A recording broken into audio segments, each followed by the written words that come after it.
మా ఉద్దేశం కూడా అదే. నేను చేశాను కాబట్టి మీరు చేయకూడదని కాదు, నేను వెళ్ళాను కాబట్టి మీకు కూడా తెలుస్తుంది అక్కడ ఇంకా ఇన్ని స్కూల్స్ ఉన్నాయని. అదే నా ఉద్దేశం. So thank you very much madam. Madam 2 questions. అందరికీ 2 క్వశ్చన్, ఒకటే అడగండి. సరే, మీరు మిమ్మల్ని ఇంత పొగిడాను కదా, 2. Okay madam, Lakshmi Prasanna pictures banners ఎంత ట్రెండ్ క్రియేట్ చేసింది, ఎన్ని రికార్డ్స్ క్రియేట్ చేసింది, అవి అందరికీ తెలుసు మేడం. అదొక చరిత్ర. అయితే ఇప్పుడు ఇండస్ట్రీలో ఏ ట్రెండ్ వచ్చినా సరే, అంటే ఒక పాన్ ఇండియా మూవీ వచ్చినా, ఇంకో కొత్త మేకింగ్ వచ్చినా, యాజ్ ఏ యాక్టర్స్గా కానీ ప్రొడ్యూసర్స్గా కానీ మంచి ఫ్యామిలీ నుంచి ప్రతి ఒక్కరూ ఆ ట్రెండ్ పట్టుకుంటున్నారు. ఇప్పుడు పాన్ ఇండియా, మీ ఫ్యామిలీలోనే 2 పాన్ ఇండియా మూవీస్ వస్తున్నాయి, అక్కడ కన్నప్ప కానీ ఇక్కడ ఆదిపర్వం కానీ. అంటే ఇలా ప్రతి టైంకి అప్డేట్ అవుతూ సినిమా మీద ఇంత లవ్ చూపించడానికి మీకు ఏ డ్రైవింగ్ ఫోర్స్ పనిచేస్తుంది? ఇంత ఎఫెక్షన్ ఎలా వస్తుంది ఇన్నేళ్ళ తర్వాత కూడా? మీ పేరేంటన్నారు? నా పేరు Raja madam. Raja, what a beautiful question, thank you. This is a బేసిక్గా చెప్తా, ఈ పదం మట్టుకున్నాను వదలట్లేదు. నేను ఏమైనా అన్నా ఇప్పుడు ఏదైనా మాట్లాడాలంటే నాకే సిగ్గా. బేసిక్గా this is a bread and butter. Okay, also ఒక ఆర్టిస్ట్గా మాకు ఒక ఎక్స్పిరేషన్ డేట్ అనేది ఉండదు. అండ్ ఎన్ని డబ్బులున్నా ఇక్కడ చాలామంది కూడా ఒక ఆర్టిస్ట్గా కాకుండా ఇంజనీర్ గానో, ఒక డిగ్రీ ఫినిష్ చేసుకోనో, ఫార్మసీ గానో అన్నీ ఏదో ఒకటి చేసి మళ్ళీ సినిమాల్లోకే వస్తారు. అది చాలామందికి ఇక్కడ ఉన్న వాళ్ళందరిలో ఎవరికో ఉన్న ఒక రైటర్ అవ్వాలని ఉంటుంది. 24 క్రాఫ్ట్స్లో ఏదో ఒక క్రాఫ్ట్లో సినిమాలోకి వచ్చారో రాలేదో చూసిన ప్రతి వాళ్ళకి ఏదో ఒకటి సినిమాలో చేయాలని అనిపిస్తుంది. మాకు కూడా అంతే. కానీ అందరికీ ఆ బ్లెస్సింగ్స్ ఉండవు. చాలామంది వస్తారు వెళ్ళిపోతారు, బికాజ్ ఇక్కడ నిలదొక్కుకోవడం అంత ఈజీ కాదు. బట్ మా నాన్నగారు సక్సెస్ గురించి ఎక్కువ నేర్పించారో లేదో కానీ ఫెయిలియర్ గురించి మటుకు చాలా బాగా నేర్పించారు. దాన్ని నిలదొక్కుకోవడం, జీవితం ఇంతే అనుకుంటే నరకం, జీవితం ఎంతో అనుకుంటే స్వర్గం అనే ఒక పాఠశాలలో నుంచి వచ్చిందాన్ని నేను. సో నేను అదే అంటాను, మా నాన్నకి వయసు తక్కువ అవుతుంది, నాకు ఎక్కువ అవుతుంది అని. ఆయన పరిగెత్తినట్టు మా వాళ్ళు కూడా కావట్లేదండి ఈరోజు. So he is the true artist. And అలాంటి ఒక ఆర్టిస్ట్ని చూసి పెరిగినప్పుడు టైర్డ్నెస్ అని ఉండదు. I'm still motivated.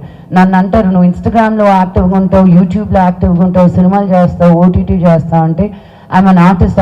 నాకు ఏ మీడియంకి ఏది డిఫరెన్స్ ఉండదు. ఈ కెమెరా అయినా ఒకటే, పెద్ద కెమెరా అయినా ఒకటే. Thank you madam. నా సెకండ్ క్వశ్చన్. ఓ సారీ, యా మేడం, ఇది కొంచెం సీరియస్ సబ్జెక్ట్, సినిమాతో సంబంధం లేదు. మీరు రెస్పాండ్ తలుచుకోకపోతే పక్కన పెట్టేసేయండి. Okay Raja, thank you. ఇప్పుడు 1 month అనే కాంట్రవర్సీ ఒకటి నడుస్తుంది. ఏంటిది? 1 month అని కాంట్రవర్సీ ఒకటి నడుస్తుంది. మన మనోజ్ గారు కూడా దాని మీద పెద్ద ఫైట్ చేస్తున్నారు. ఒక చిన్న పాపని అబ్యూజ్ చేసి, చైల్డ్ అబ్యూజ్, ట్రోలర్స్, రోస్టర్స్ అని చెప్పేసి 1 month అనే ఒక ఛానల్ వాళ్ళు, మన మనోజ్ గారు కూడా దాని మీద చాలా సీరియస్గా ఫైట్ చేస్తున్నారు. అంటే మాకు తెలిసి మంచి ఫ్యామిలీ అంటే ఓన్లీ సినిమాలే కాదు, సొసైటీలో ఉన్న గుడ్ కూడా, వాళ్ళు గుడ్ కోసం ఫైట్ చేస్తారు, బ్యాడ్ని అపోజ్ చేస్తారు. సో మీ తమ్ముడు, మా హీరో మనోజ్ గారు ఇలా మంచి విషయాలు ఇంత బాగా రెస్పాండ్ అవుతున్నారు. దీని మీద మీ కామెంటు, ఇలాంటి ట్రోల్స్ని ఎలా ఆపాలి, సమాజాన్ని బ్యాడ్ చేసే వీళ్ళని ఎలా ఆపాలి, దీని మీద మీ అభిప్రాయం ఏంటి?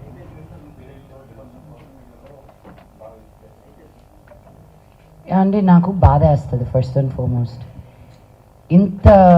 ఇంత నెగటివిటీతో కూడా ఉన్నారా అని. బట్ ఐ ఆల్సో ఫీల్ వాళ్ళకి రోటీ కప్డా మఖాన్ ఈ 3 ఉంటే వాళ్ళు ఇలా చెయ్యరేమో అని. యూట్యూబ్లో తమ్నెయిల్స్ చూసి మా అమ్మ నాకే ఫోన్ చేసి, నువ్వేంటి నేను ఇక్కడ ఇలా చేసావంట కదా అని. అమ్మే, నేను నీ దగ్గరే ఉన్నాను కదే. అవును కదా, కానీ ఇలా ఎందుకు రాశారు? ఐ సెడ్ ఫస్ట్ నువ్వు చూడడం మానే. బట్ చూడడం మానేయడం కుదరదు, స్ట్రిక్ట్ యాక్షన్స్ తీసుకోవాలి. Because this is still a new medium. అందరూ నేర్చుకుంటున్నారు.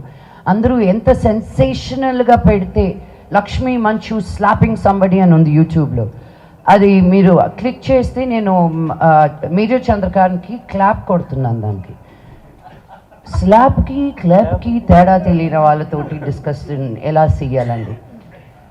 చైల్డ్ అబ్యూస్ చేసిన వాళ్ళని అడ్డంగా నరకాలని నా ఉద్దేశం, నడి రోడ్డు మీద నరకాలని నా ఉద్దేశం.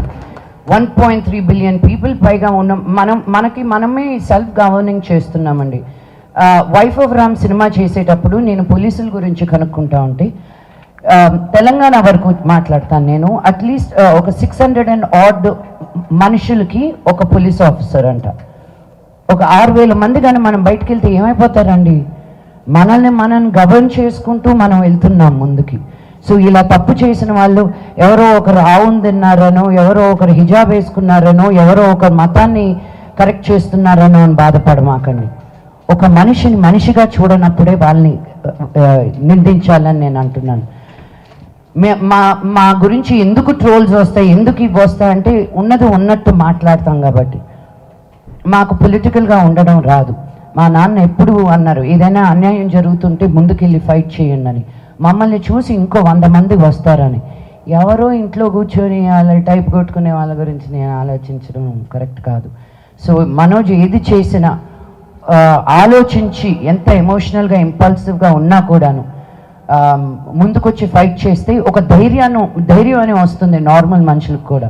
అందుకే నాకున్న ఈ ప్లాట్ఫామ్, ఈ వాయిస్ని నేను తక్కువ అంచనాగా చేయను. ఈరోజు 33 స్కూల్స్ ఓపెన్ చేసాం మేము యాదగిరిగుట్టలో. ఈ 2022 నుంచి ఇప్పటి వరకు 84 గవర్నమెంట్ స్కూల్స్లో స్మార్ట్ క్లాస్ రూమ్స్ పెట్టాం. అక్కడికి ఎందుకు వెళ్ళి పెడుతున్నారండి, ఇక్కడ పెడితే మీకు ఇంకా ఎక్కువ మీడియా కవరేజ్ ఉంటుంది కదా అని. నేను మీడియా కవరేజ్ గురించి ఆలోచిస్తే యాదగిరిగుట్ట దాకా నేను వెళ్ళి చెయ్యాలా? నాకు బలహీన వర్గాలకి హెల్ప్ చేయాలంటే నాకు ఇష్టం. మా నాన్నకి నాకు ఒకటి తేడా. ఆయన గవర్నమెంట్ స్కూల్కి వెళ్ళారు, నేను ప్రైవేట్ స్కూల్కి వెళ్ళాను.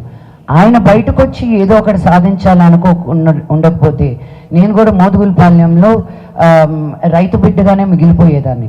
అది తక్కువ అనట్లేదు నేను, కానీ అందరికీ ఒక ఆపర్చునిటీ ఉండాలి అన్న ఉద్దేశంతో నేను గవర్నమెంట్ స్కూల్ పిల్లలతోటి పనిచేస్తున్నాను.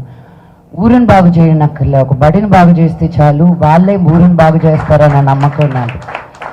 So it's really heart breaking. నేను వినలేదు ఇది ఇంకా, బికాజ్ నేను చూడడం మానేశానండి. ఫస్ట్ అండ్ ఫార్మోస్ట్ న్యూస్ చూడడం మానేశాను. అప్లోడ్ వరకే కానీ మళ్ళీ కామెంట్స్ చూస్తే రాత్రి భోజనం చేయలేను తెలుసా. ఎందుకు ఇంత హర్ట్ఫుల్గా మాట్లాడతారు?